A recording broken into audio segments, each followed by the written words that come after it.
Buenas tardes a todos. Espero que me podáis ver.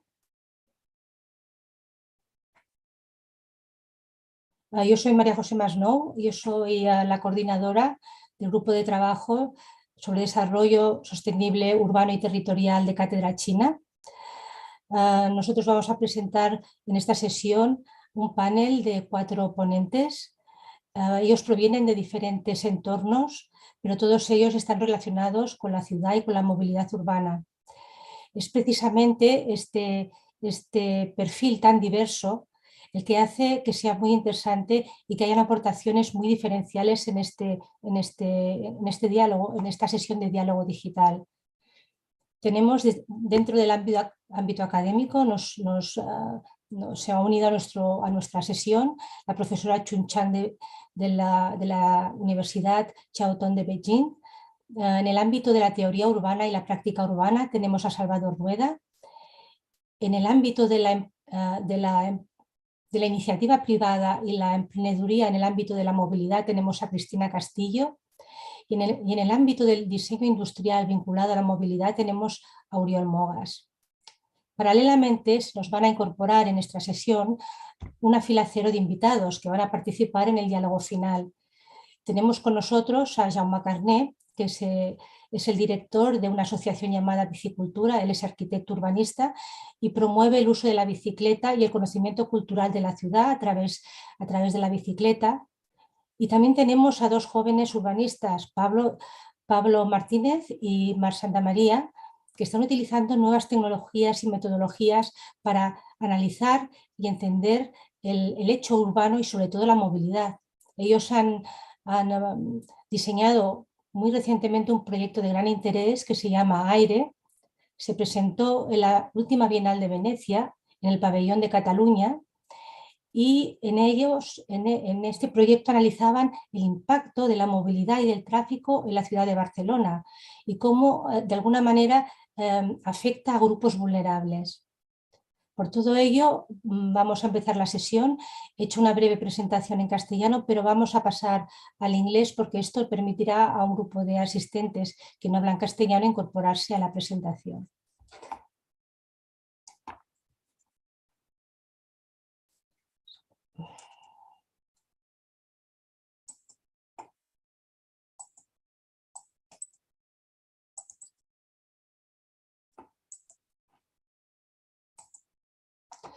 So I shift to English language because many of our assistants are not Spanish speakers, and they will be able to join this session.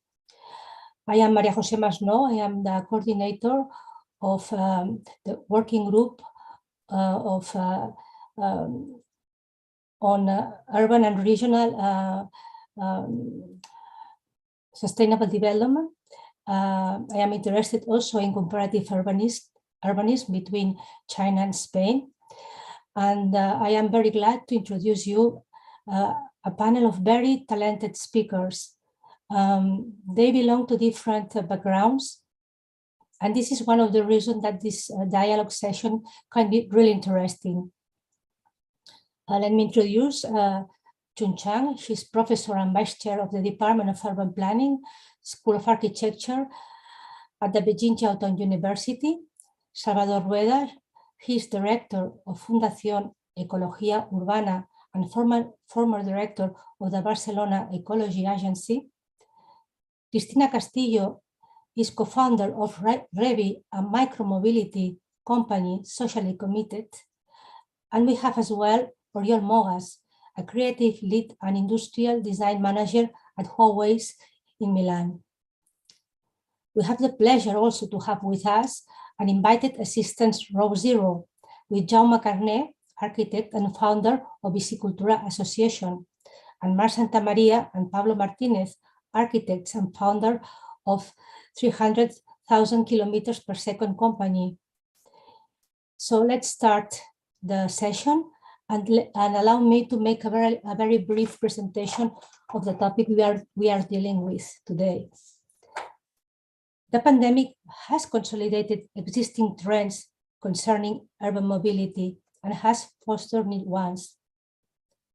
As a result, mobility significantly impacts urban life and citizens' well-being, and there is a demand for the new urban models and transportation practices.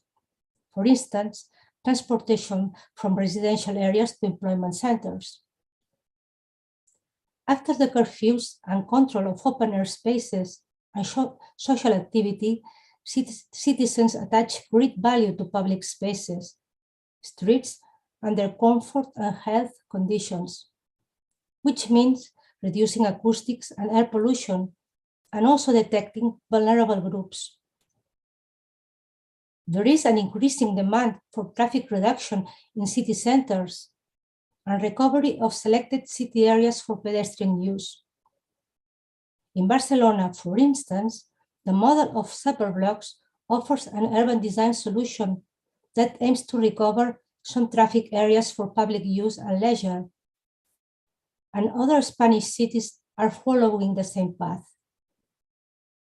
Likewise, Chinese cities such as Beijing, Shanghai, Hangzhou have consolidated sustainable transportation practices and design solutions in the post-pandemic period. Micro-mobility and shared mobility are friendly practices consolidated and widely accepted in Spain and China. Micro-mobility is an efficient, economic, and bottom-up response to proximity transport in cities.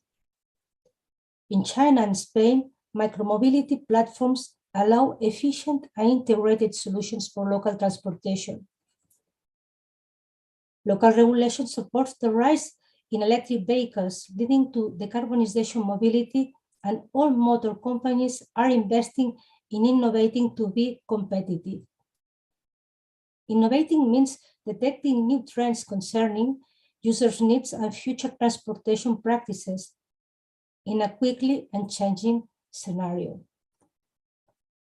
This session will present some of the ideas mentioned above. The speakers can set a fruitful dialogue between its different backgrounds and disciplines belonging to the academia, the urban practice, the enterprise, and the automobile design. So let me introduce our first speaker, Chun. And this will be the topics we are going to present in this session. Our first speaker, Chun, belongs to the academic world. She's professor and vice chair of the Department of Urban Planning of the School of Architecture and Design at the Beijing Jiaotong University. Research interests focus on synergy development between rail transit and urban form, jobs housing balance, and job accessibility. She had been a postdoctoral research fellow in Peking University Lincoln Institute Center for Urban Development and Land Policy. Research on urban mobility by Chun shows specific traits, a scientific approach mingling diverse data analysis of selected case studies in Urumqi and Beijing, and focuses on the relationship between low-income groups, residential areas, and the transportation support of the bus rapid transit network to reach employment centers. Please, Chun, the floor is yours. Dear Maria, thank you for your introduction. Can you hear me, please? Perfectly well, thank you. Okay, thank you very much. There was some technical problem with me that I use my iPhone to share the voice while I still use my laptop to share the screen.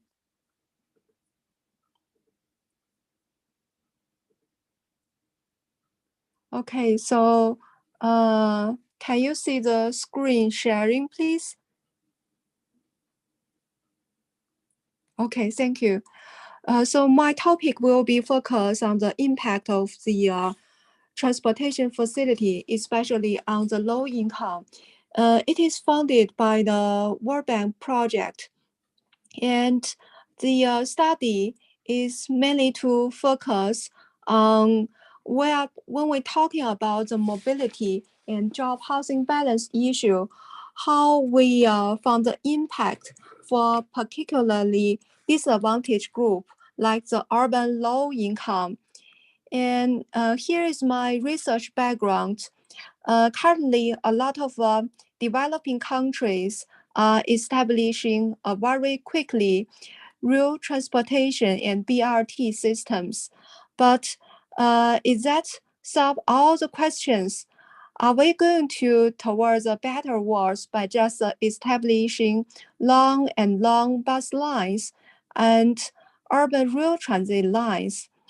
Can the low-income people benefit from them?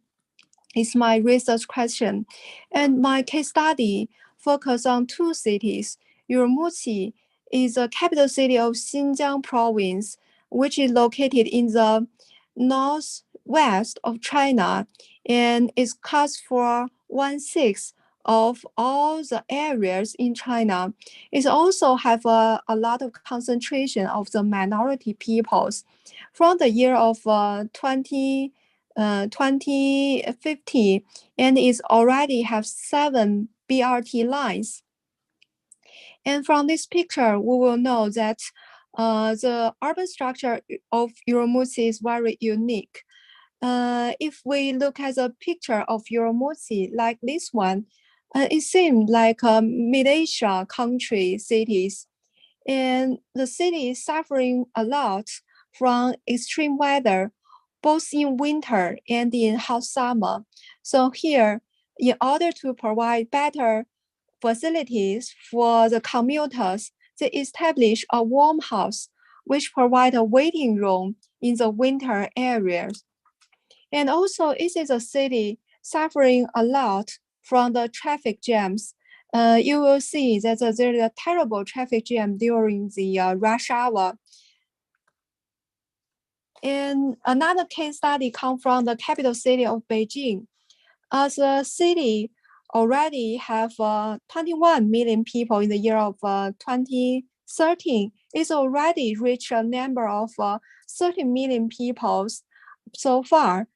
But not all of them are rich people. Although we establish 500 kilometers of urban rail transit, a lot of people are still suffering from long commute, and they have to get into the CBD areas of over 1.5 on the one way.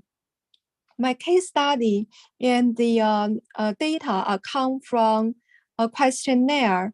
It is a small questionnaire sent it in Beijing, and the data from Urumqi are collected by the Urumqi Transportation Bureau. While doing the standard strip, we collect the data from both 2010 and 2014. And here is my research method. First is job housing balance change. We calculate how much in the travel analysis zone, how much residential population there, and how much is the jobs, and how much is the employment number. So when they divide it as a ratio, it's become a job housing balance ratio. If the ratio is very low, it means it's a residential area. But when it's very high, it means it's the job center. And we choose two dependent variables. One is the employment status. It means by BRT transit, whether the commuter can be employed or not. And the second is the job satisfaction, whether the commuter are satisfied from their jobs. It is evaluated by a 5-point evaluation, also collecting from the questionnaire. And by the job housing description, we will see that it is very interesting. All the jobs are concentrated in the all center, while a certain proportion of people become to live in the suburban areas. If we use this cross-table analysis, it will be rather interesting that we will see that the low-income jobs they are separate in the far suburban areas, while the minority area are also now concentrated in the inner city, where we're seeing the floating population, which means the population without a housing restriction. They are separate in the near and far suburban areas. So here we identified which area may be a concentration of the low income. It is very similar to the result of Beijing, because it's similar that all the potential low income are concentrated in the near and far suburban area of the affordable housing area, while the limited employment opportunity are located in the inner city. So here we're tracing the JHB ratio change along the BRT lines. This ratio index shows both the increase along the BRT lines and a decrease in the dead end of the BRT lines, which means that after the BRT operation is to increase the job accessibility and the job housing ratio along BRT lines, but simultaneously, we will see that there is a job decrease in the far end, which means that one is linking to the far suburban low-income neighborhoods. All of them may come to the city center, seeker for the higher paid job, rather than stay in the subcenter for the skilled job. In the traditional theory of job housing balance, it's only see the jobs and housing near each other, the good index. But here we expand the index by employment status. Here, by the regression, linear regression on the commuting time, which represents the that if we can add a cross table of commuting time multiplied by the method of transportation, we will see that the lower income are more benefit from the BRT lines. And also, we will identify that there are some personal attributes contribute to the employment potential. For example, the males are more likely to be employed than the females, which also echoing with some of the literature emphasizing the disadvantage of the females. And for another example, the elderly are more likely to be unemployed. And also in terms of housing price, it is very interesting that if you own a house, have the property rights, you are more likely to have a longer commuter time than the housing rental, but the employment rate are higher than the comparative group. In terms of job satisfaction, it seems that the younger, the more satisfied with their jobs, while the gender index are not significantly influenced. We also see that the job satisfaction has a lot of relation with the commuting time and employment rate. So here we will get a comparison between the high income and low income people. It is the same that the higher income are more influenced to the by the distance to the nearest BRT stops, but they are very less likely to use them often than the low income group. That may be because that their housing location are more likely to be located near the streets, which showing that a higher housing price. In terms of case study of Beijing, here I want to quickly share a picture about a picture in the news in the national holidays. It seems because the COVID-19 are cutting off the cross-city commuting. So some of the commuter, they have to literally walk by foot across the river and going to the other hand to the CBD areas of Beijing. They are living in these neighborhoods very far away, actually located in Hebei province. And they are all the young job seekers, the float population who do not have a housing restriction to buy the house in Beijing. So we select 3 neighborhoods in Beijing. And also we would like to check whether the low-income people having the same problem as the status of Urumqi. We use 1,000 questionnaires. And here we identify by the low income by the monthly income lower than 5,000 RMBs in Beijing. Here we get a regression analysis similar to Urumqi. It is very similar that when it's getting older, the employment are higher in the city of Beijing. And also the gender impacts are similar to the previous literatures. But in terms of the job satisfaction, it seems that the female are more satisfied with their job. But if we see their commuting time, it is very interesting that they have a longer commuting time, but they are more satisfied with their jobs. It is very weird, which showing that as a disadvantaged group, they might have to spend a longer commuter time in order to just access to the job. And when we are checking the result for the lower income population, which is the last 40% of the total population, we will see that all the transit-related impact happened in Urumqi, like the nearest distance to BRT, the travel mode are not significant at all. It might because in Beijing, both the BRTs and urban rail transit are more developed than Urumqi. That means that the spatial differentiation for the low-income people are very narrow between the high-income people.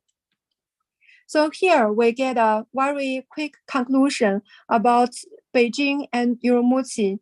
In Urumqi, generally speaking, BRT lines bring new job employment opportunity along the lines, but it will attract the more affordable housing residents from the far and near suburban areas.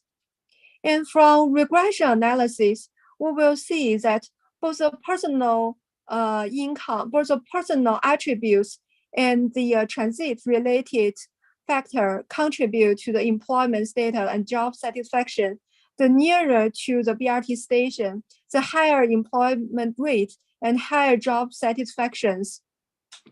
But in the case of Beijing, we will see that both the travel mode and commuting time are not significant, which means that their contribution to job satisfaction in employment rate may be more complex in the large cities. And for the public transit users, it means that the more income, the longer commuting time, the lower employment rate. So here is a conclusion between the 2 studies that the cities are very different from the east and west, from the city of Beijing and Urumqi. But one is a co-insist study indicates that the disadvantaged people, especially the low-income people, they are more influenced by the transit facility and job accessibility. They are more vulnerable peoples, either in terms of transit or in terms of the COVID-19 period of shutting down policy. So that is the end of my presentation. Thank you very much. Thank you very much, Chun. Our next speaker will be Salvador Rueda. Please, Salvador, let me make you a very brief presentation of your professional profile. Salvador Rueda, he's an expert on urban topics, and he recently published a book on ecosystemic urbanism, which offers a comprehensive approach to city planning and rethinks the third grid layout and its functional block dimensions with the concept of the superblock that previously other architects as Le Corbusier and the Catalan Catpac group did in Barcelona in 1934. Superblock scheme improves mobility system in Barcelona city and aims to provide better living conditions, air quality and acoustic comfort to its citizens.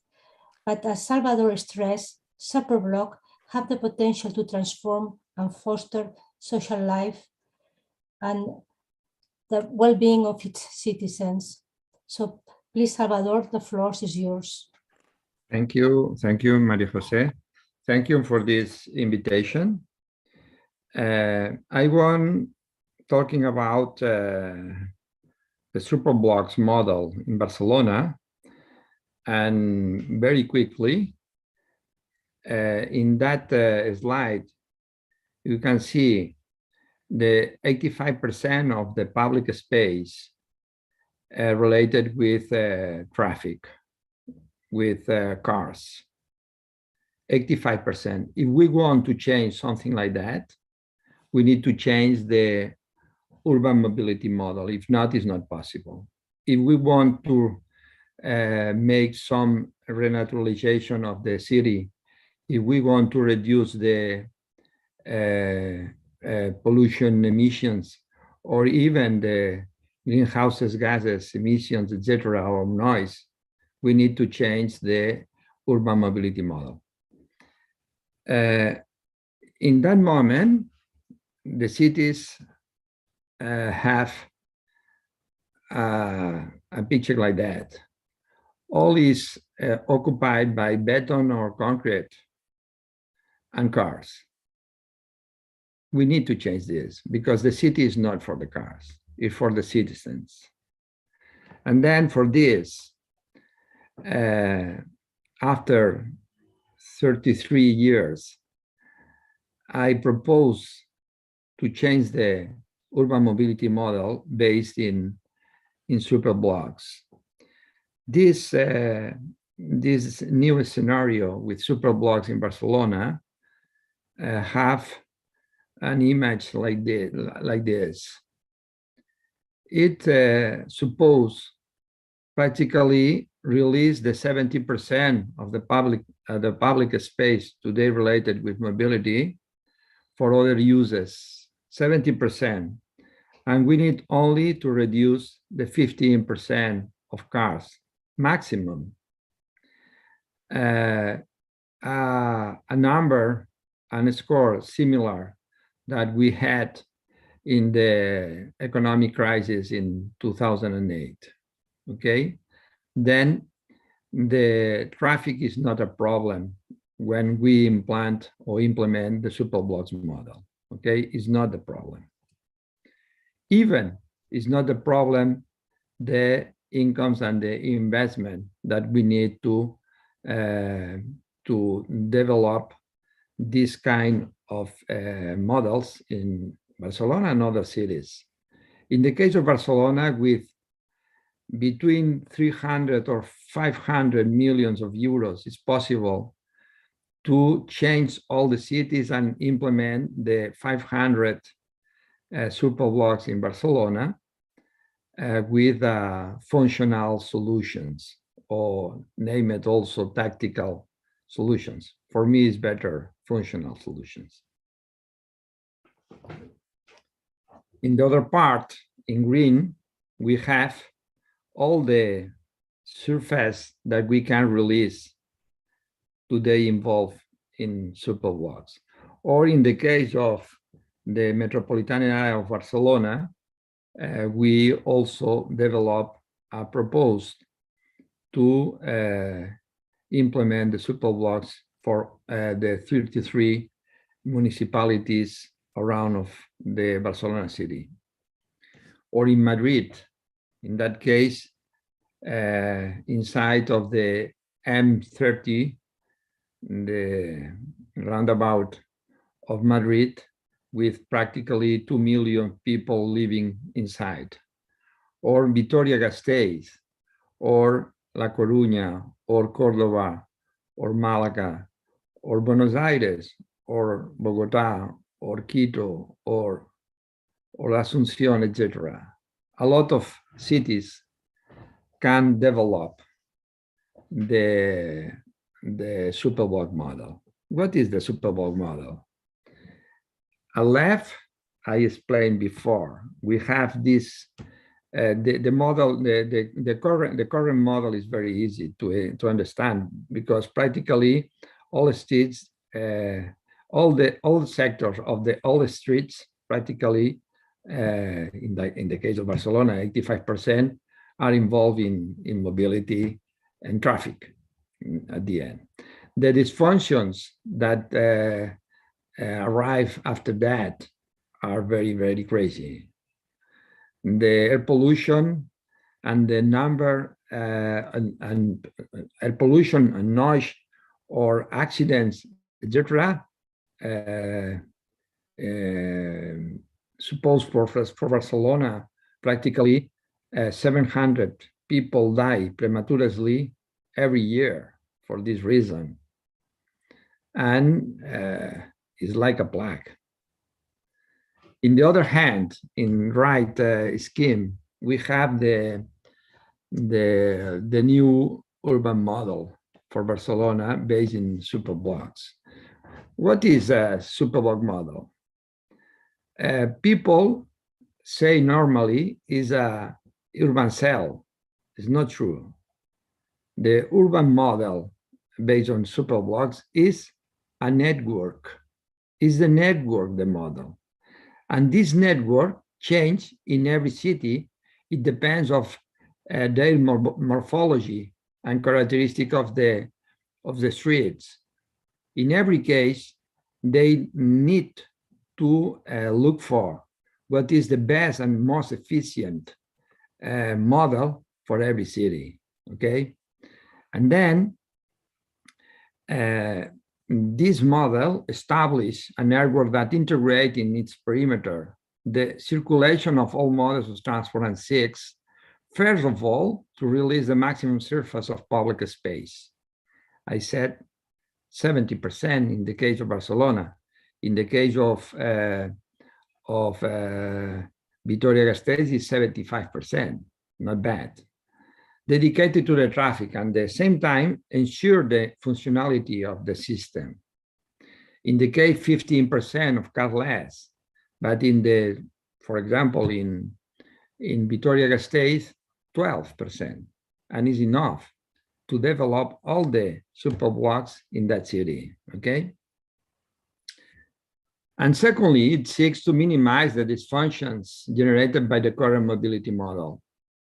We can reduce seriously deeply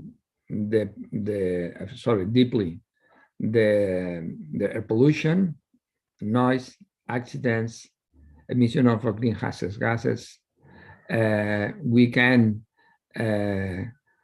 change the uses in the public space, etc. Practically, we can change everything.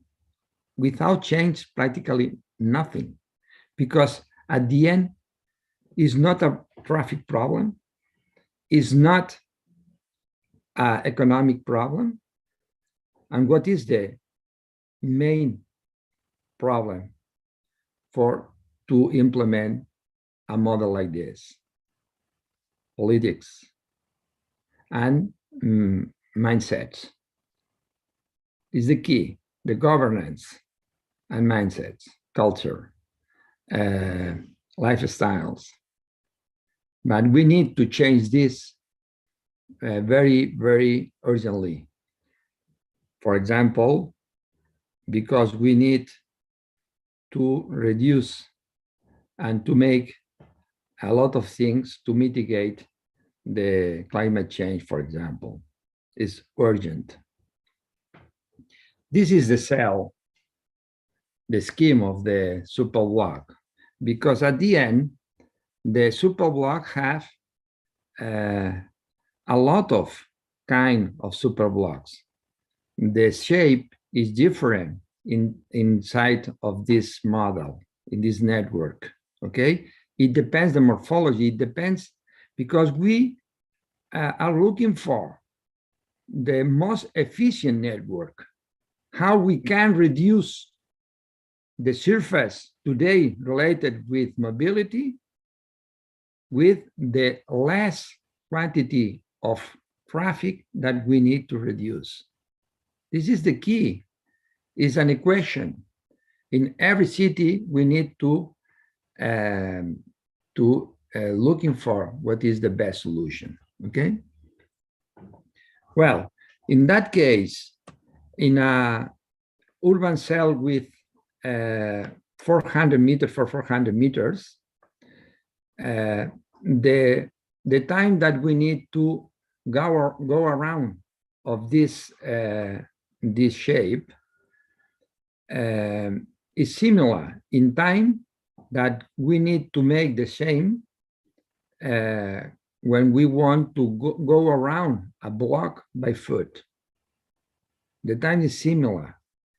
And at the end, a lot of things in the urban systems is the behavior, the key. Okay?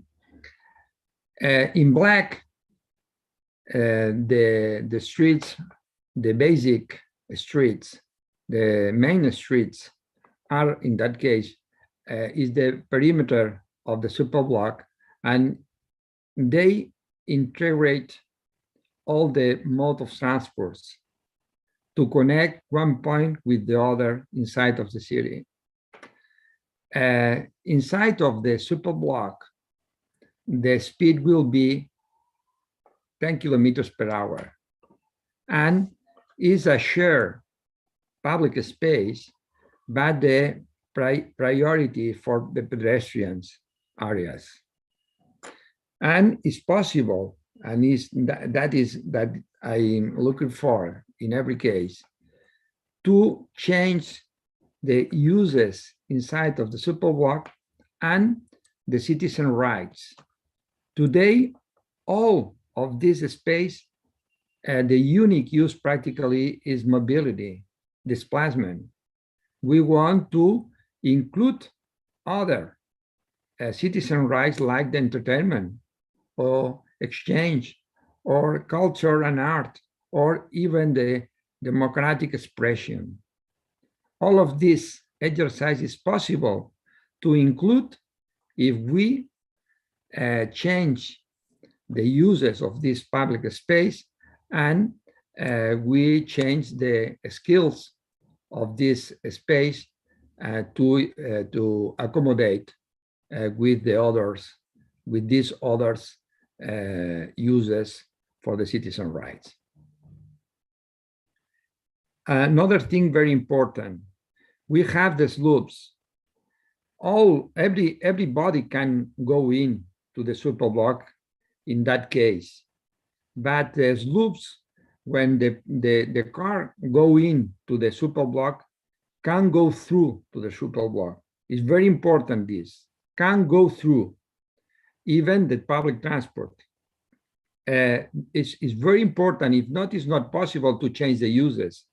It's not possible to have children playing in the middle of the streets, or even the blind people walking in the middle of the streets.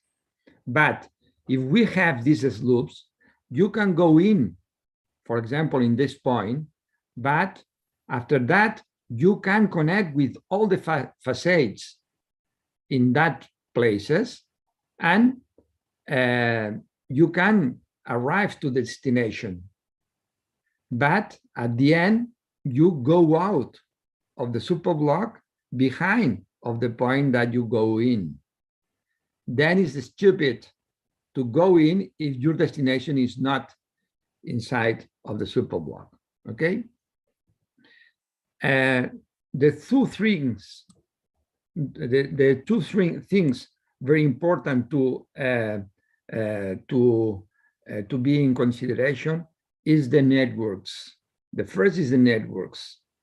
In that case, the integration in the basic streets, in the main streets or the perimeter streets of the superblock, we need to include the cars, buses, bicycle, even the pedestrian movements,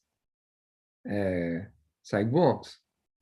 But in all the cases, we want to change the current situation.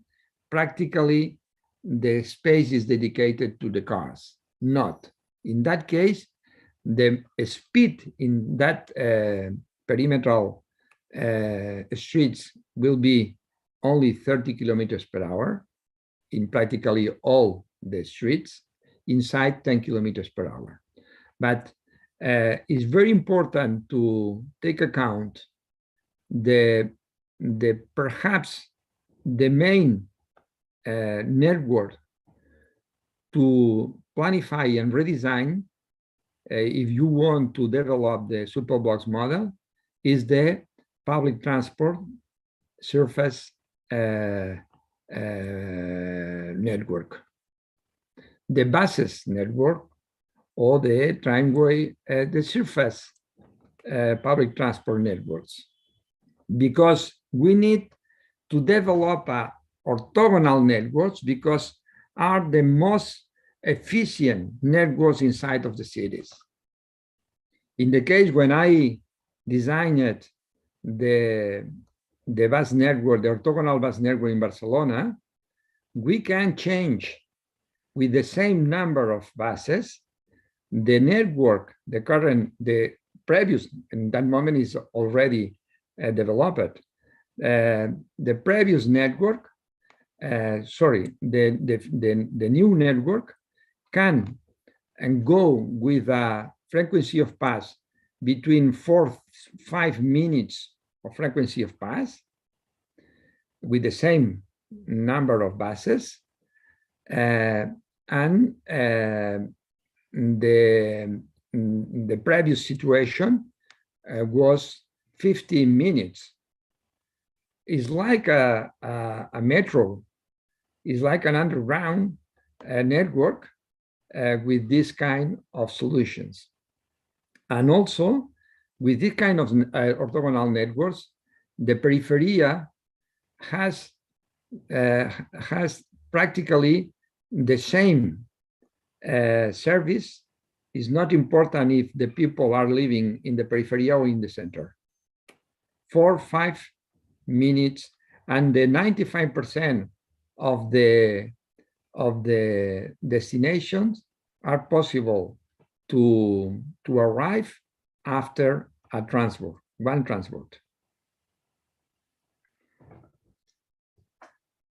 This was the first design drawing that I made by my hand drawing for the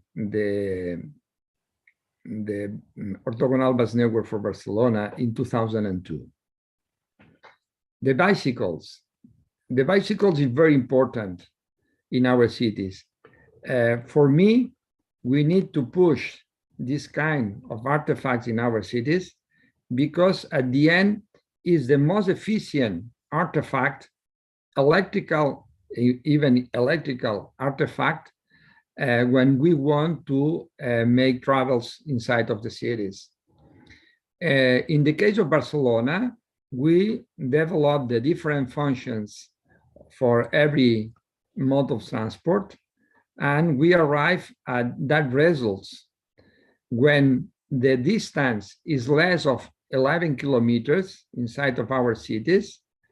The most efficient in time and energy artifact to arrive to the destination is the electrical bicycle when this electrical bicycle go more than 30% of the speed that a classical bicycle.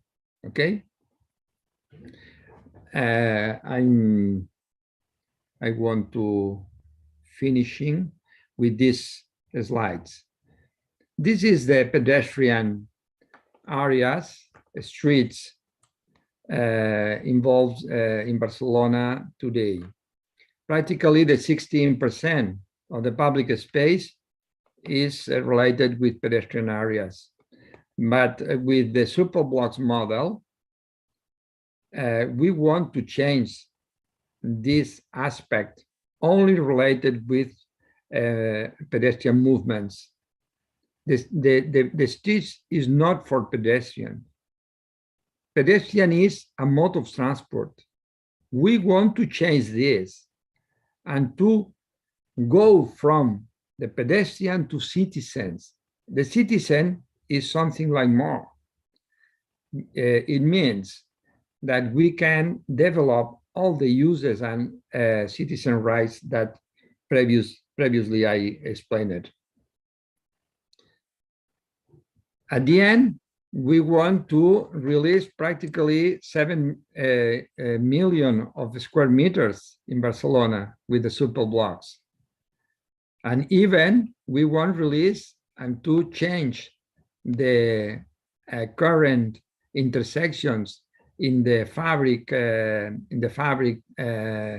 Eixample fabric in Barcelona, not only the 38% of the municipality want today. With the superblocks model, it's possible to change 163 intersections and to convert in squares, okay, of 2,000 square meters in each cases. Something like that is coming in Barcelona. It's possible to recognize that the uses in that public space is different, and it's possible to develop this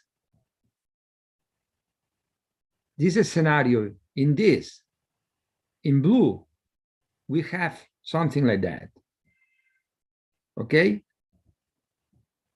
And practically, the functionality of the city is similar, okay? It's similar.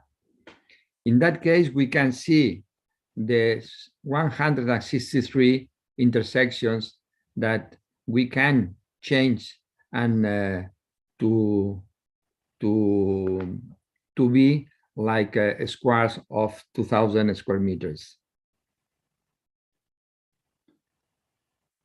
Okay, and also we can explain, but I think I don't have more time, but it's possible to renaturalize, to make green networks, a new network, not only for transport, even for green areas with the superblocks model.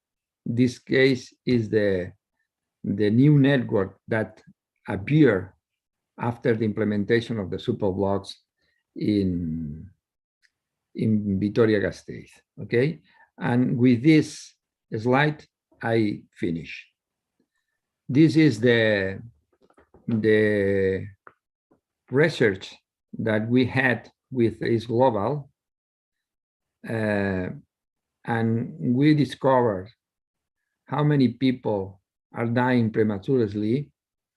We can avoid of this number of people die every year in Barcelona if we implement the superblocks model in our city. Practically 700 people we can avoid that they die if we implement the superblocks model in our city. In other cities, it's similar. Okay, I finish. Thank you. Thank you very much, Salvador. I think that some of our invited professionals, as Marc Santamaria and Pablo Martinez, can add some more interesting information about your last slide, because they have developed a very interesting work in his project AIRE. So I hope that at the end they will add more information about this topic. I think that our next speaker, which is Cristina Castillo, she will agree, she will support your idea and your theory of the importance of micro-mobility in cities, mainly in short distances. So please, Cristina, I'm going to make a very brief introduction of your profile, and the floor will be yours. Cristina Castillo is the co-founder of Revi Ride Company, a shared micro-mobility company working mainly in Southern Europe. She's a civil engineer with an MBA from China Business School, CHN in Shanghai. She has been living in China for 12 years, so she knows the country. And currently she's living in Shanghai. And because of her interest in ecological cities and micro-mobility, she founded Revi in 2018. But before, she founded several companies related to mobility, such as UALC and UATER. During her work in the Port of Barcelona chair in the CHN of Shanghai, she worked in project leadership to facilitate trade between Spain and China for the automobile industry, in particular, and for Spanish companies in general. So please, Cristina, the floor is yours. Thank you, María José. Let me share my screen.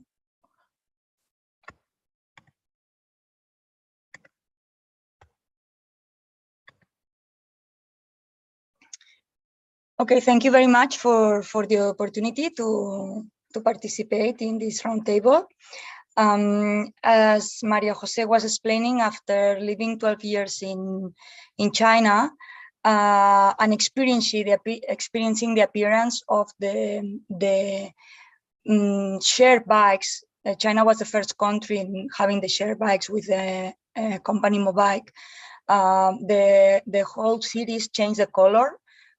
We could see the orange everywhere, and it was really a boom. No? So after having that experience, and in particular, I was producing electric bikes in the same factory where Mobike was born. And we were thinking that when the micromobility would arrive to Spain, it could not work well if it could arrive in the same way that it arrived to China.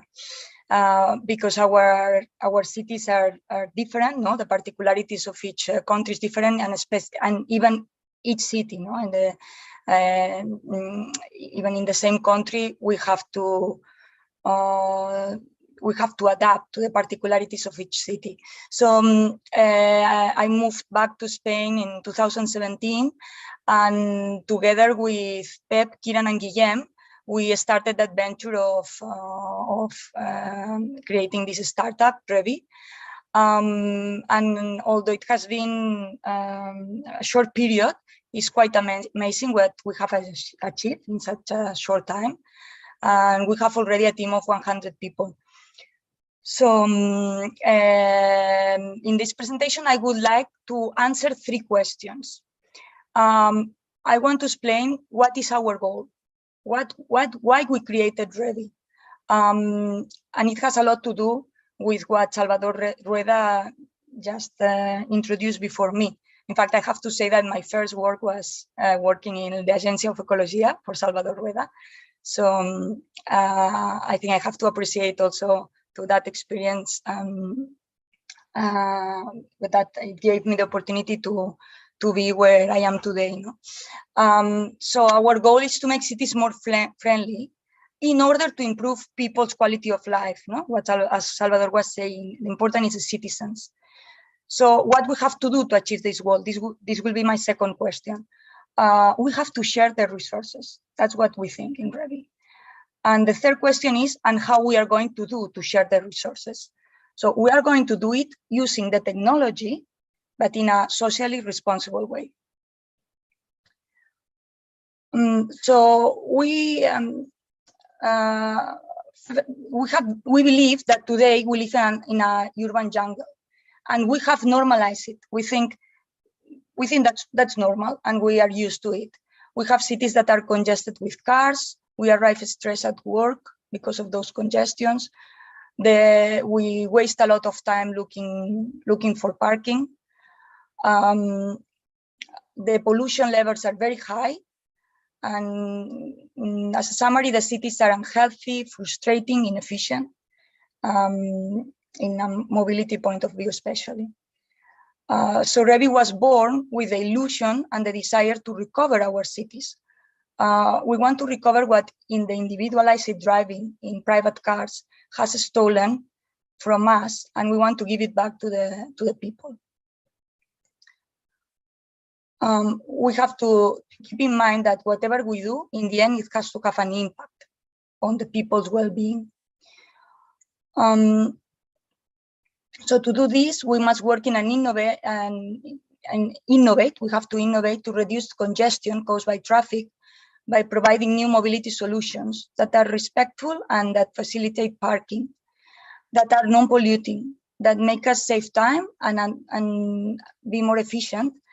And as a final goal, it has to be increase people's happiness. No? As you can realize, in each slide, I'm reminding that our objective is everything that we do. It has to have the objective of increasing people's happiness and giving back the city to the citizens.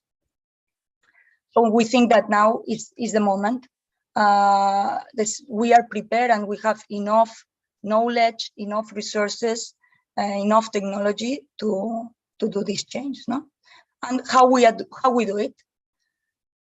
So we do it by sharing mobility vehicles.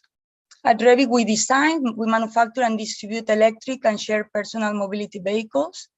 In some cases, we operate ourselves, and in others, we franchise the technology.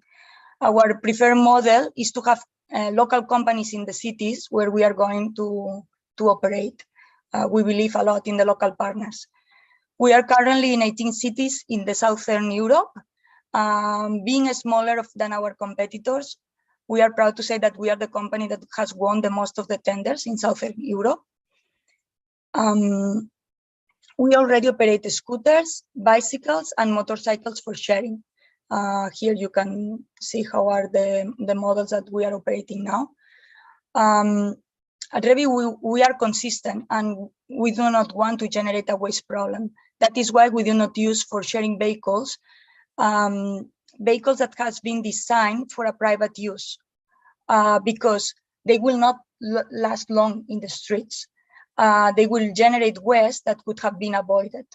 Our vehicles are robust and durable, and we aim to use the minimum.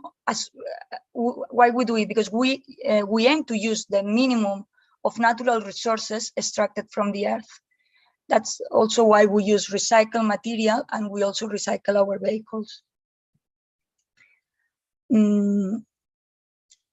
So our vehicles are done. I think I moved to slide. Sorry.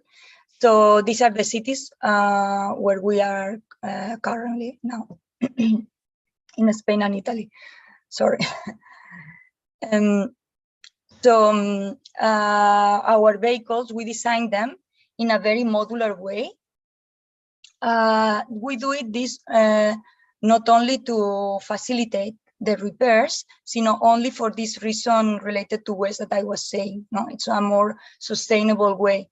And it also, this way of designing and producing, it gives us a particularity, is that we can tailor-make the vehicles for the needs of each city. So we can adjust to the specifications of which municipality. For example, adding or not turn signals, pollution sensors, anti-collision cameras, radar. In Revi, we try to remind ourselves all the time these three pillars. We want to be sustainable, we want to be responsible, and we want to bring vehicles that are very safe for our users. How we will do it? To share the resources, as I said before, using the technology. our app has been designed since the beginning, having in mind that our objective will be to share. No, I will explain more later. At Revi, we were pioneers in Europe in managing a sharing system without parking problems. Barcelona became the first city where we did not see scooters lying on the sidewalks. And how we did it? First, although the scooters are electronically locked, we decided to make them as similar as possible to the behavior and habits of the bicycles. We put a lock on them and asked the users to park the scooters in the rack or the las U's invertidas, that we say in Spanish, closest to their destination points. These racks appear drawn in our application to make it easier for the users to find them. Also, sorry, I go back to this slide. In the second picture, you can see that we also develop an artificial intelligence. An artificial intelligence tool, which is machine learning, that uses the photography that the users must take at the end of the ride to recognize if the scooter has been well or badly parked, and in case of bad parking, informs the users and asks them to relocate it. Revi collaborates with non-profit organizations and foundations to hire people with disabilities and at risk of social exclusion. These are some of the foundations with which we collaborate.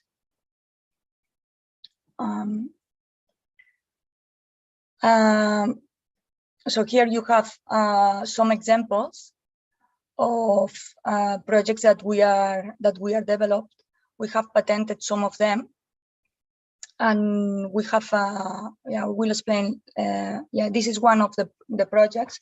We sensorize the vehicles with pollution sensors. So these projects has two beneficials. For in one side, the citizens become aware of and participate in the collection of the pollution data. And a second use is for the municipality, that by having that data, it helps to make better decisions of which streets they have more urgency to be pacified. Because nowadays there are sensors, they are stations. They are stations that measure the pollution in almost all the cities, but they give you an idea of the whole city situation. You don't have the information at the street level. So with our projects, we bring the data at the street level. Here you don't see the image of the street because this is an ongoing project. But when it will be finished, for the first city that we are doing it, that is Terrassa, you will have the level of the pollution on street level. So how we do all these projects? So we have a very important R&D team and engineering team. We have 25 people developing these kind of projects and completely focused to solve market problems. So currently our fields of work are mainly user safety and correct parking, as I explained before, also the sensors. The objective is to prevent micro-mobility from causing harm to pedestrians and in the occupation of the public space. So Revi wants to go further, and that's why, in addition to offer its own vehicles, it already offers vehicles from other companies in its app. Revi app, it's open to any company that wants to develop its business in a collaborative way, offering citizens the possibility of booking and hiring vehicles from different companies in the same application. So as we move forward defining a new city model, we will have to share more and more resources. That is why at Revi we are working on a MAS project. MAS stands for Mobility as a Service, in order to support the city councils that wants the user to share more of the city's resources, whether they are private or public modes of transport. So much remains to be developed in the field of mobility as a service, but what we at Revi are clear about is that micro-mobility services are a complement to massive public transportation. It is public transport that has to be the backbone to support the entire mobility change in the city. But massive transportation cannot reach all the parts of the city. So in order to avoid individualized transport in private vehicles, we have to integrate public and private transport for the first and last mile in platforms like the one Revi is developing. We are also integrating payments for multimodal trips. So to give you an example of what I'm just briefly introduce about the MAS, here, this is a graph from 2019. We have graphed the users who are searching in the Revi app for a vehicle while they are still on a train or a bus. For example, you see a very marked line that goes for the ones that you are from Barcelona, you know, the line that goes to Sant Cugat and is divided to Sabadell and Terrassa. These are people that are trying to book a vehicle, a micro-mobility vehicle. In that time in 2019 were kick scooters for when they go down from the train. These were, like, for example, the stops of Sarrià, Bonanova. So these people are people that have the need to have to solve the last mile of their traject.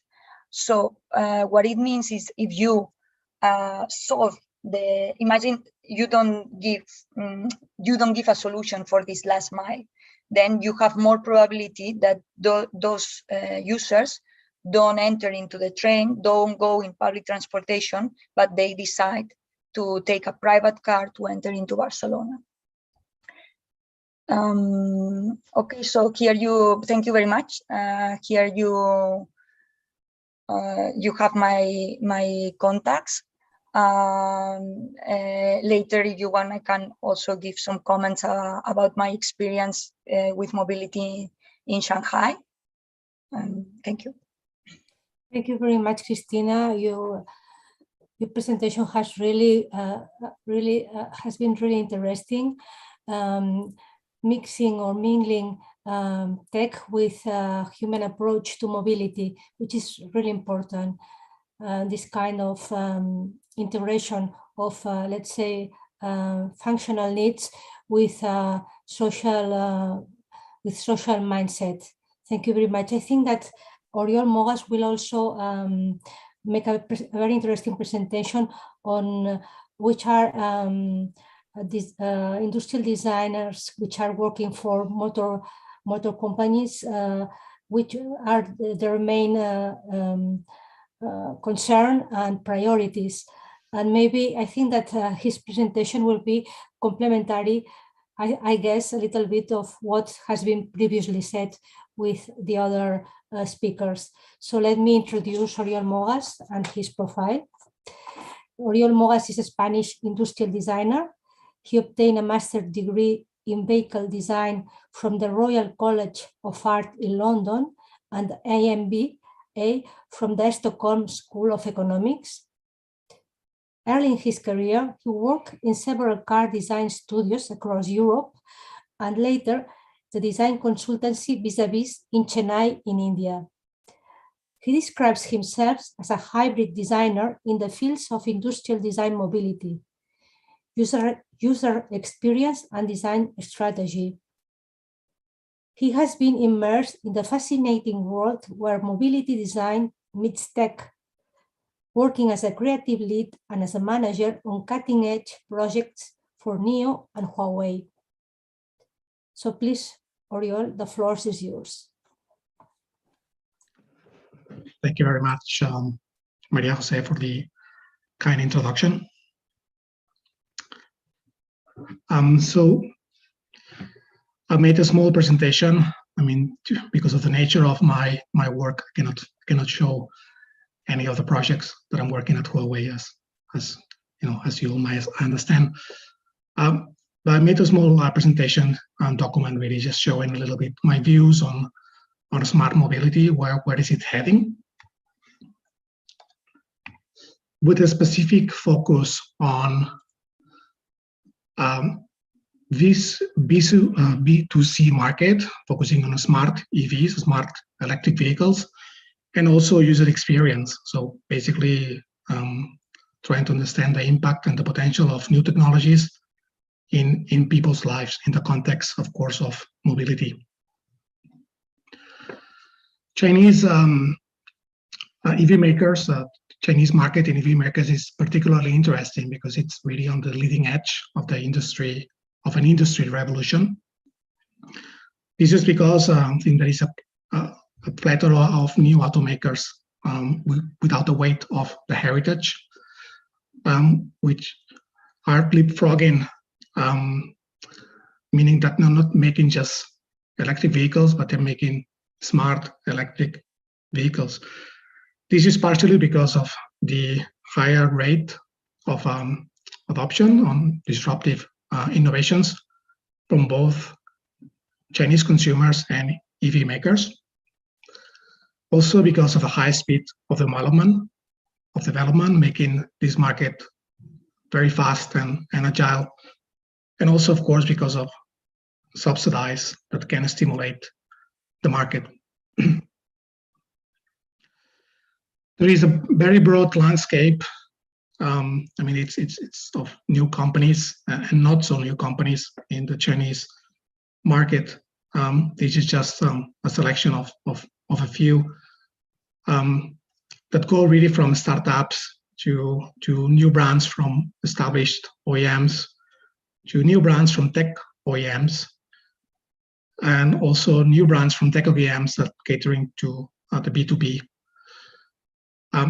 So here we have, like, for example, NIO, which is a startup, I think nowadays very, very famous, especially in China, and they recently also came to Europe. I think they started in September 2021 to sell their premium smart EVs. The slogan is "Blue Sky is coming," and really they're focusing on making very clean vehicles for mass market. They have an interesting ecosystem of charging solutions, which includes battery swapping system, for example. Then also we have in the startup category Polestar, but this is belong actually to a major OEM, Geely, and they are much focused on performance, smart EVs, and they have Google Android Automotive OS as a system for their vehicle, which is quite interesting. Then as a tech OEM, Aito just was revealed, I think just a month and a half ago. It's a brand from Huawei. They're focusing on smart, also premium smart EVs, much more in a consumer electronics, sort of like mind, connecting the cars with an ecosystem of products. And then lastly, Baidu, which falls more into this category of B2B company. They're really trying to leverage autonomous driving technologies to create solutions such as robotaxis and minibus. And this is just a few, just to paint a little bit the picture on the how broad it is and how new it is really this the EV market nowadays in China. In this industry shift, there are three main drivers that are really changing this industry. One is electrification, the other one is digitalization, and the third one is, of course, autonomous driving.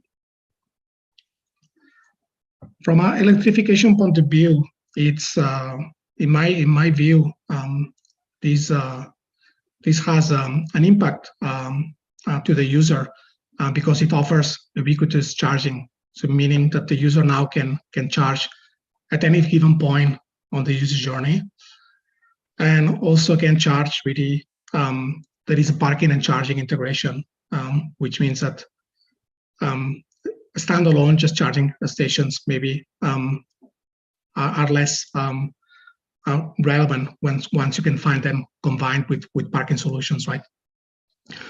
Also, it means that the range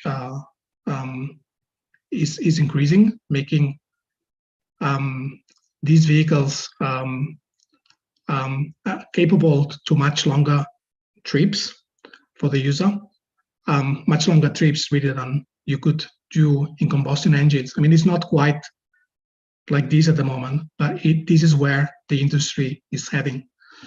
And this is going to end this range anxiety that a lot of consumers have nowadays. Also, electrification is enabling new vehicle architectures because of the nature of these mechanics components. The batteries and the engines can be placed in a much more space efficient way, and new type of formats can come up that can cater to new needs for the user. And of course, also it means that it has a lower impact to our senses, so quieter urban environments and cleaner air, of course. Digitalization, it's interesting, I think, from a user experience point of view, because it enables new services, such as through third-party applications, making the vehicles reach to new industries and providing functionalities and features that go well beyond just driving. It also means that these automakers and mobility providers can tap into new revenue streams and business models. Also, digitalization also means it enables the car to connect with everything around it through cloud and other technologies. So B2V means vehicle to everything, really. So it means that the vehicle can connect with the city, enabling location-based services, making riders safer, making rides safer and more predictable, and also like affecting and transforming city infrastructures in optimal and new ways. It also means that the user can have a much more personal experience. So the car can provide an experience in much more meaningful ways to the user, and not only to the driver, but also to other passengers.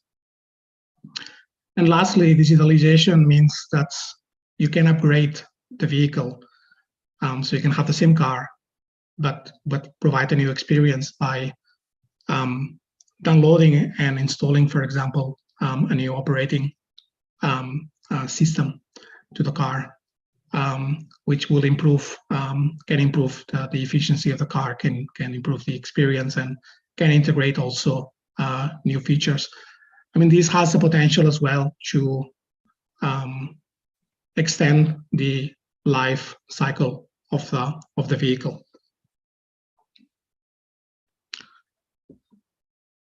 In autonomous driving, we're moving towards L4 and L5 levels of autonomy. I guess everybody's quite aware of it. Level 3, it's very much consolidated in the industry. I mean, there's a few cars already that have been certified as L3 vehicles, whilst L4 and L5, it's in the process of being consolidated. At the moment, it's running. L4 and L5 means that the cars can run in full autonomy. L4 means it can run in full autonomy in specific areas and cities. And so on these areas, the driver doesn't need a steering wheel. Once you go out of these areas, then maybe the system is not so capable, it's not so trusted, and you need a steering wheel to maneuver. Level 5 is full autonomy, basically anywhere, and which means that really, you know, you don't need to have driving capabilities, and the steering wheel is no longer needed in the vehicle.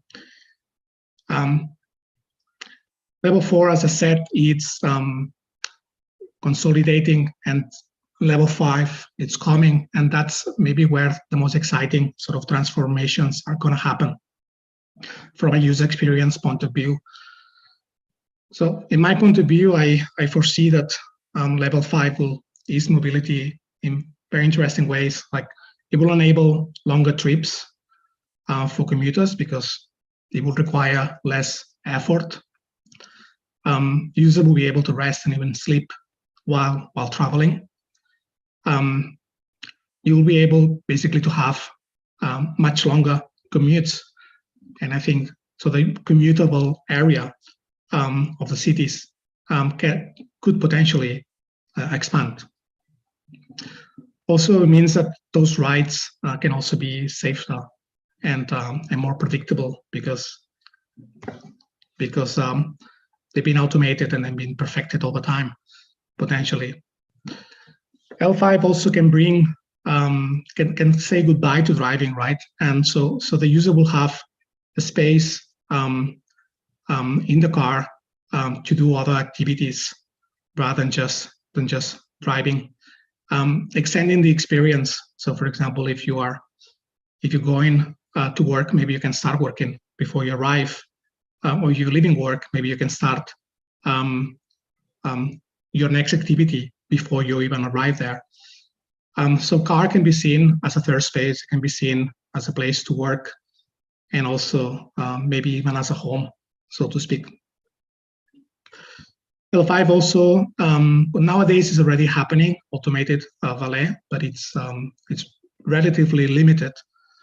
But automated valet parking has a potential really to optimize parking itself. Basically, you don't need to park anymore where you're dropping the passenger. So you can drop the passenger first and then go to another location. The car itself on its own can go to another location and park automatically. Also, when the time of collecting users, it can happen the same way, but the other way around, right? So the car can come out from a parking space that it doesn't need to be next to the location, and then go and pick up at the location of the user. So really making things quite optimal. And also L5 of level of automation can also mean that the overall usage of the vehicle can be minimized. So basically, you can reduce the number of vehicles needed in a specific area, because electric vehicles can drive really around the clock. They can drive anytime. They don't get tired. They need to charge, of course, but that's about it. Which also means that car space will be free because you have those vehicles being utilized instead of being parked, most likely. Which also means that this will ease and will ease car sharing. I think that this can boost car sharing because it's just very, very efficient way to do so, and so forth. So yeah, this is my views on the how technologies and the coming technologies are going to impact the user experience. Thank you. Thank you very much, Oriol. You really added a different and a complementary view concerning tech and mobility. I think once more, I would like to say that your presentation has been complementary of the previous ones. Now we begin the the time. We're running out our time, but I would invite you to extend your your presence in this session, because I think that the dialogue that is going to begin at the moment will provide us with very interesting insights from our speakers, our invited assistants, and our people and our audience. So let's begin with just a question or just a statement, and let's begin our dialogue. As we have seen from these two previous presentations, it seems that industry and tech are supporting the empowerment of the user, the citizen. I mean, with bottom-up solutions, with companies as Revi, and at the same time with very personalized solutions from the tech point of view, which you all have mentioned in your explanation, which was quite technical, I would say, for us. Some of the terms and the concepts you explained are new for some of us, because we are not in this field. So, but it has been, that's the reason it has been extremely interesting as well. So, but at the same time, there is a point that I would like to underline, that as Cristina mentioned, mobility operators have to be integrated with the massive transport policies, which is where urban theories, as the Salvador Rueda Superblock explained, and as the bus rapid transit networks presented by Zhang mingle. I mean, we are talking about scenario where technology is innovating at many dimensions, but at the same time there should be a kind of urban framework where to implement all these solutions. So the floor is yours, and I would like to hear your opinions, please. So Mara, I would like also to ask about your experience in your air project concerning the mapping of air pollution in Barcelona and all the consequences it has for some groups of neighborhoods, vulnerable groups. I mean, this is a main issue in all the presentations. I mean, we are trying to minimize this kind of dysfunctional impact of traffic in cities. Yeah, actually, I think it is that challenge to talk after Salvador, who I really admire, and at the very beginning at the office, he has been so kind and generous to us. But I think that he put it really, really well. So at least in Barcelona, we have a huge problem with air quality. We have a huge problem, of course, which is related to the urban model. And I want to turn a little bit like the shift, or want to shift the way of looking at the problem, because it's the city that actually it's creating the mobility. So if we are not able to rework a little bit our urban models to reduce actually our need to move, we can invent so many solutions on how to make this mobility more efficient.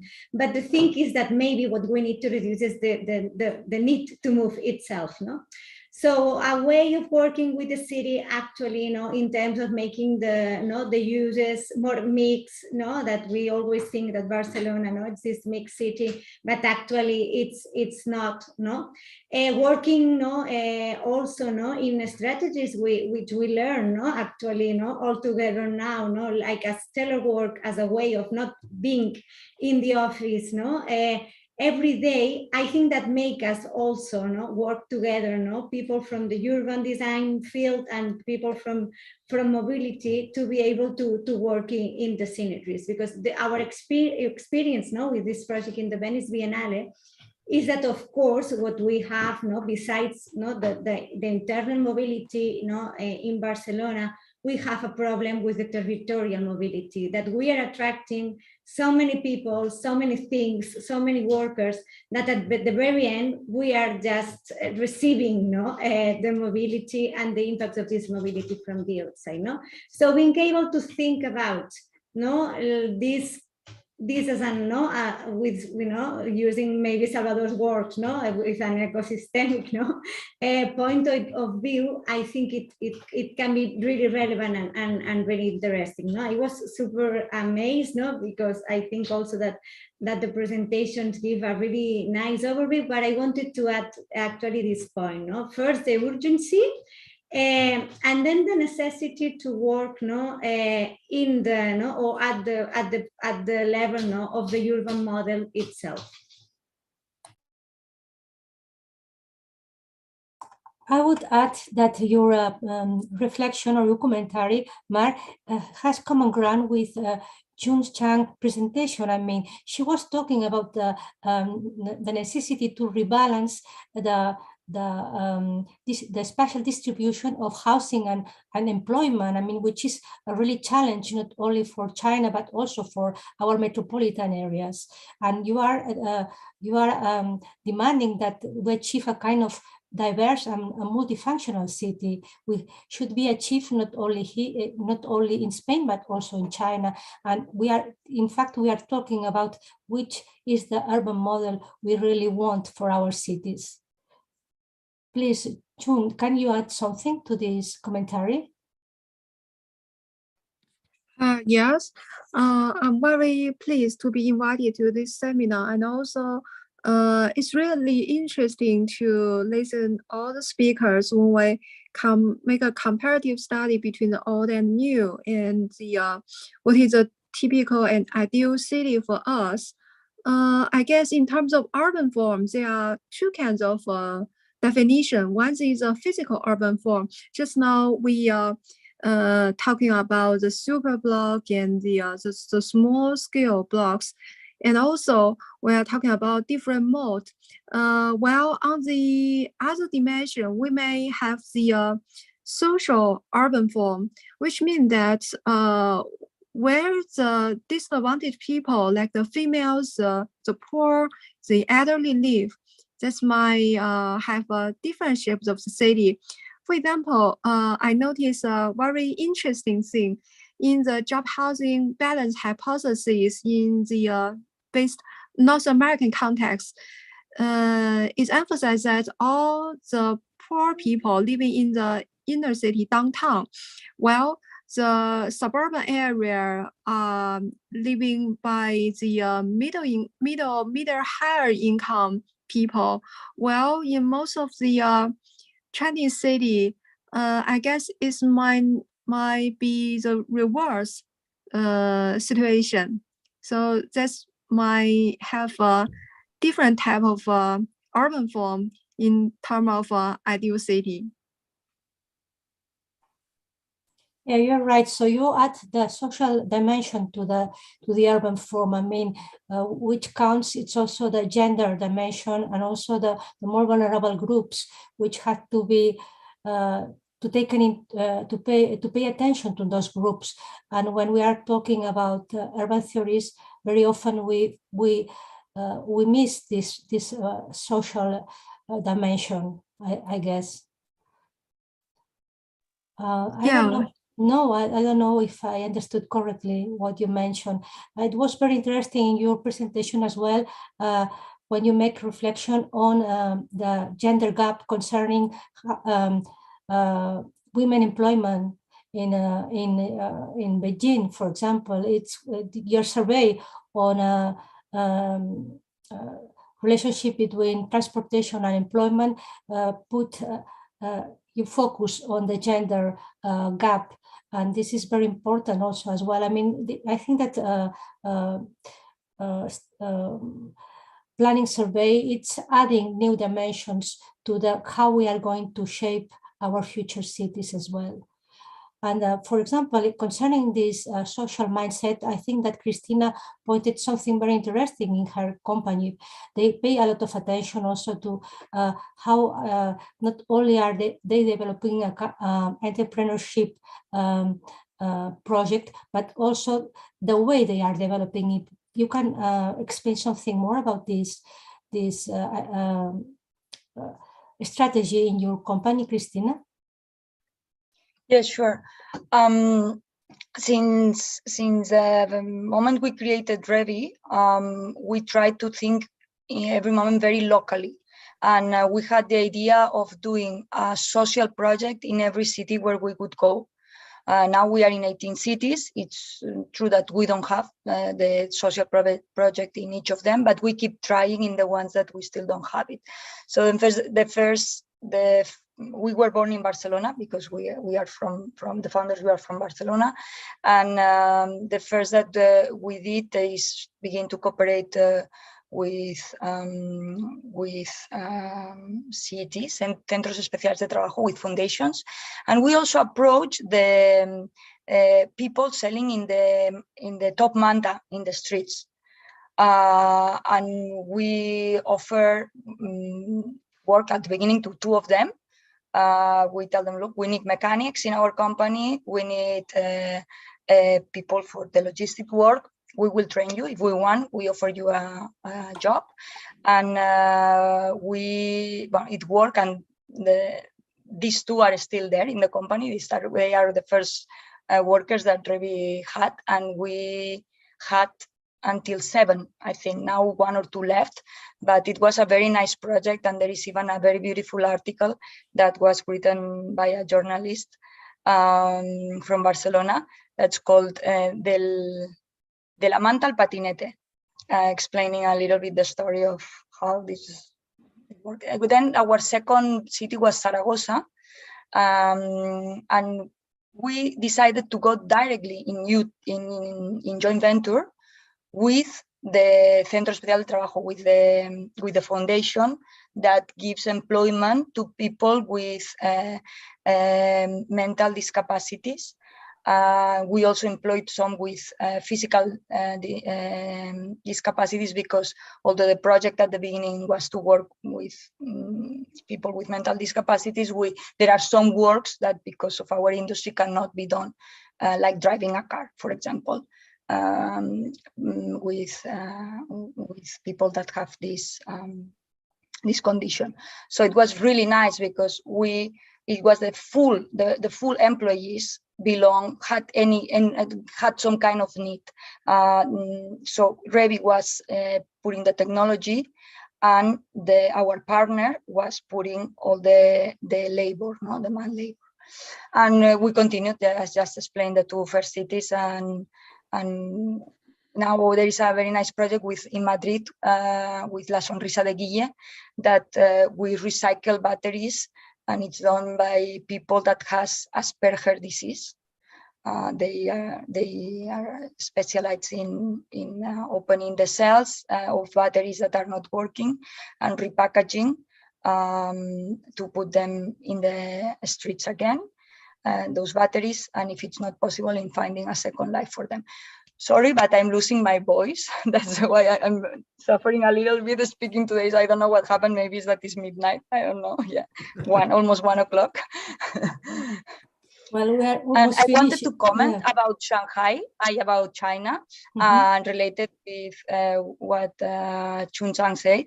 I think that we have challenges in cities like Barcelona, and I totally agree with Mar that the first step, we can help, but before we come to help, we need to rethink how we live, and we are believers that we need to move less.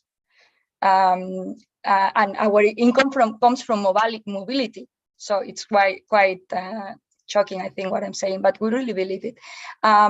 So we have challenges, but the challenges that the macro cities, like the cities in China, have are really, really amazing. So now that I'm back here, I've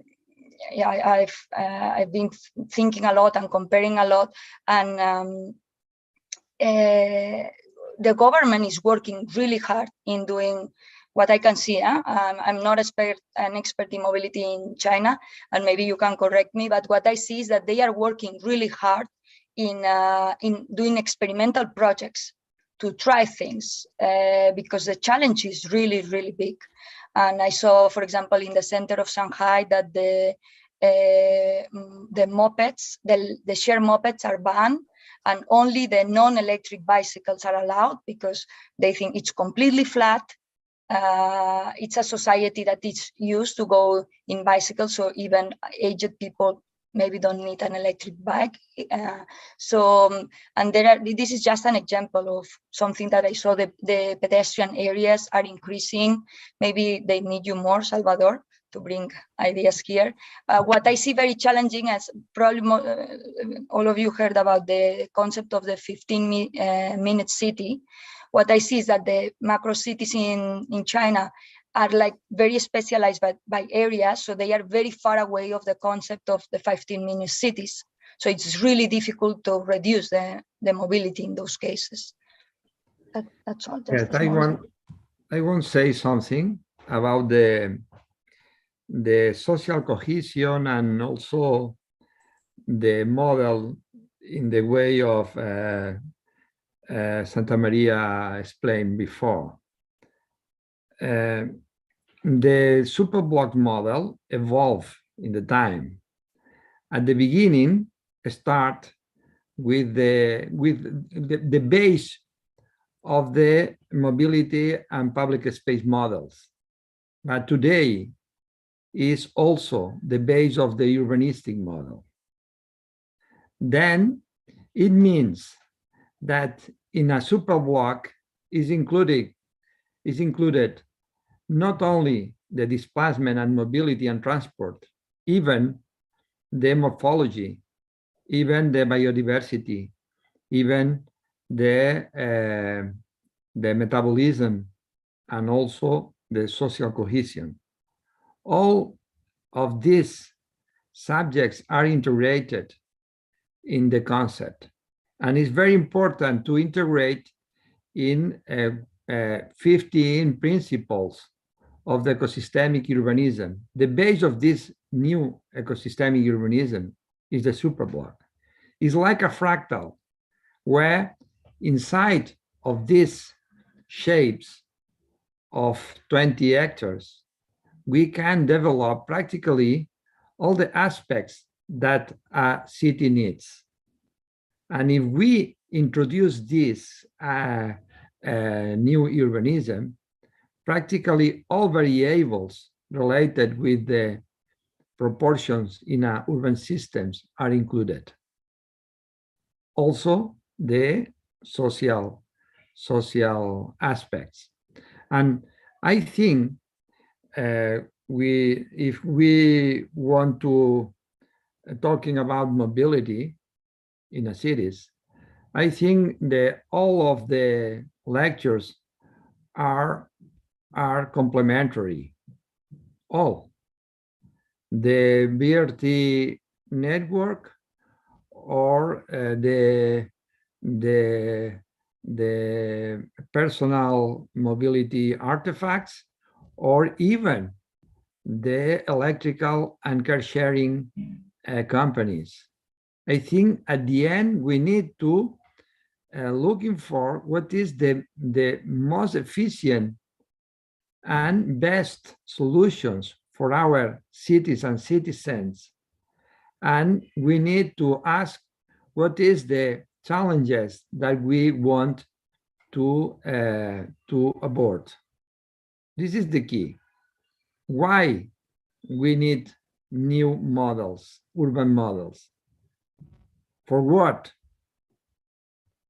Is urgent or not? What is the time scale to develop these new models? This is the key. And after that, all the things are changing. Even the approach to resolve and to find the best solutions. If we don't have the good questions, the main questions, perhaps we don't have assured the future. For this is very important to integrate all the aspects. Today, the lectures are very complementary and very interesting. And I think the model integrates all of them. I think you're right, Salvador. Thank you very much for your final remark. I think that we have to close this session. We have extended a little bit more than expected our timetable, but as this is Cátedra China Association, I would just make a very, very brief remark concerning something both Oriol and Cristina said, that China is an innovative, has an innovative mindset for change and innovate, and also to experiment. And there is a lot of not enough knowledge of how the country is evolving from the urban point of view. So let's try to be in contact, and let's learn more about what we are doing here and what China is also doing in their own cities, and how we can collaborate in the future. So thank you very much for attending this session. Thank you to the assistants, to the audience who have joined us. And this session will be loaded in YouTube, so if you want to see it later, you can do it. Thank you very much. Thank you to you. Thank you. Bye. Bye. Thank Thank you. Bye bye. Thank you. Thank you. Thank you very much. Bye-bye. Bye-bye. Nice to meet everybody. Goodbye. Bye. Bye.